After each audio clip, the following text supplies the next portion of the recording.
Qu'est-ce qui se passe? Welcome to the New World Circus. Monsieur Ferrand, petit serviteur du monarque, souhaite qu'Emmanuel Macron puisse briguer un 3e mandat présidentiel.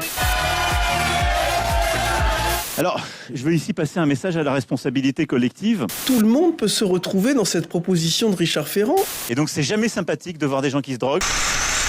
Moi, je suis là devant vous. Vous avez jamais vu un président qui est venu pour la 2e fois 3 jours devant vous.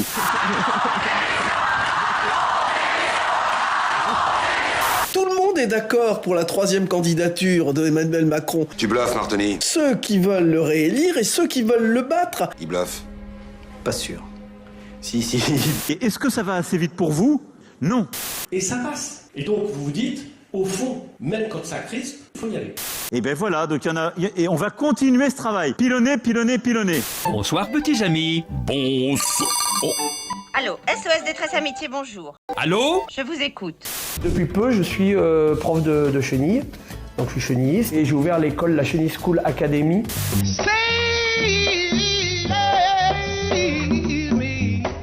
Personne dans ce Parlement n'a osé poser une seule question sur le sujet.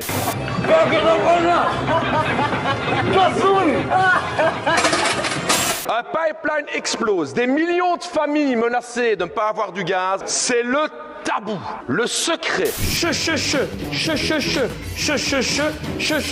Et personne n'ose poser une question là-dessus. Vous êtes au garde à vous. Il apparaît sur les renseignements que nous étions, que le gouvernement était au courant. Évidemment. Ça va là. Quelques semaines après les attentats, que c'était essentiellement la piste ukrainienne qui était valable. Vous, les Américains, vous avez commis le crime d'agression. Est-ce que ça n'était pas un crime d'agression d'entrer en Irak sur la base d'un mensonge? Non. La paix doit avoir la priorité et stop au tabou géopolitique parce qu'on va vers la guerre mondiale. Ça sent pas bon, hein. Ça sent pas bon, hein. 59% des Français estiment que leur niveau de connaissance sur les questions écologiques n'est pas à la hauteur des enjeux. Climate change affects inflation, and inflation is the beast.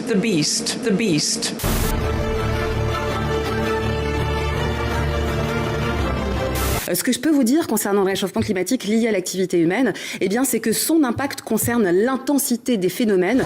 Ils ne sont pas plus fréquents, mais plus violents.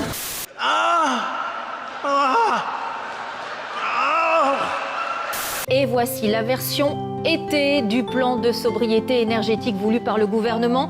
On se souvient des 19 degrés recommandés cet hiver. Eh bien, pour les 2-3 mois qui viennent, nous sommes priés de ne pas régler nos climatiseurs à moins de 26 degrés. C'est une excellente initiative, faut le dire. Absolument. Ah oui, super bonne idée, oui. Ça manquait un petit peu. Moins de chauffage l'hiver, moins de clim l'été, rouler moins vite et prendre moins la voiture. Voilà pour le plan de sobriété. En revanche, hier au Bourget, ce que défendait Emmanuel Macron, c'est une augmentation du transport aérien, mais en pariant sur le fait que les avions devraient progressivement peut-être émettre moins de CO2. On ne peut pas être en quête d'une croissance infinie dans un monde aux ressources finies, et les politiques qui continuent de se donner comme boussole la croissance du PIB. Je vous arrête parce qu'on va prendre la direction de la Russie, puisque l'actualité là-bas est en train de bouger, notamment le chef du groupe paramilitaire russe, Wagner. Prigogine. Le mal que portent les dirigeants militaires du pays doit cesser. Le pouvoir russe, c'est un pouvoir d'inspiration mafieuse, c'est le mélange du KGB et de la mafia. Les troupes de Wagner progressent, elles sont à Voronej, à 300 km de Moscou, plus déterminées que jamais. Les sites militaires de Rostov sont sous contrôle, y compris l'aérodrome militaire. Et là, il y a un des chefs haillons mafieux qui a défié le boss. Voilà, Prigogine était depuis des semaines et des mois en train de préparer ce coup d'État. Si vous ne pouviez pas faire autrement, vous préféreriez chier des yeux ou pleurer du cul. En plein Rostov, le quartier général de l'armée est assiégé. L'homme du Kremlin a évidemment très peur et se cache probablement quelque part sans se montrer. Je suis sûr qu'il n'est plus à Moscou. Aujourd'hui, on peut dire que personne ne soutient Poutine. Oh, véritable catastrophe. C'est un coup de poignard dans le dos pour notre pays, pour notre peuple. Les traîtres seront-ils démasqués? Je pense que nous assistons au dernier jour de Poutine en tant que président de la Russie.